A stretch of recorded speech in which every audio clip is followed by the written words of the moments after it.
Атамекен партиясының түптөгөн лидерлери мен, Текебаев, Сасыкбаева, Чотонов жана башкалар Жогорку кеңештин депутаттыгына быйылкы шайлоолорго катышпайбыз. Биз жаңы жаш лидерлерди алдыга чыгарабыз.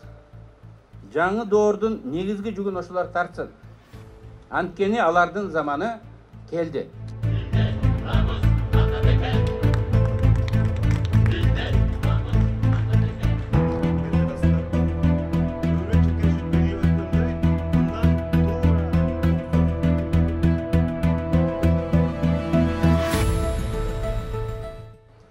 Мамлекетте үнөмдөөнүн катаал режими киргизишин талап кылабыз.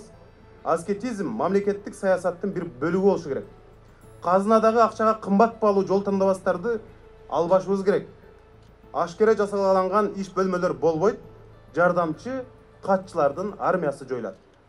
Биз сиздер менен жөнөкөй жол тандаган жокпуз. Кыргыз саясатындагы күчтөрдүн басымдуусу теңирден тескери түр көрсөткөн менен мурдагы тартип сактап калууну каалайт. Eskişe жашаган аларга ыңгайлуу.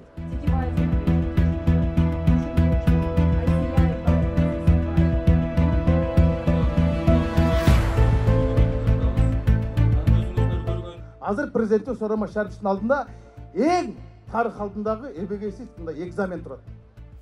Эртеңки шайлоону ал кантип калыстык менен кылат? Анын ишинин дагы чоң жоопкерчилик турат.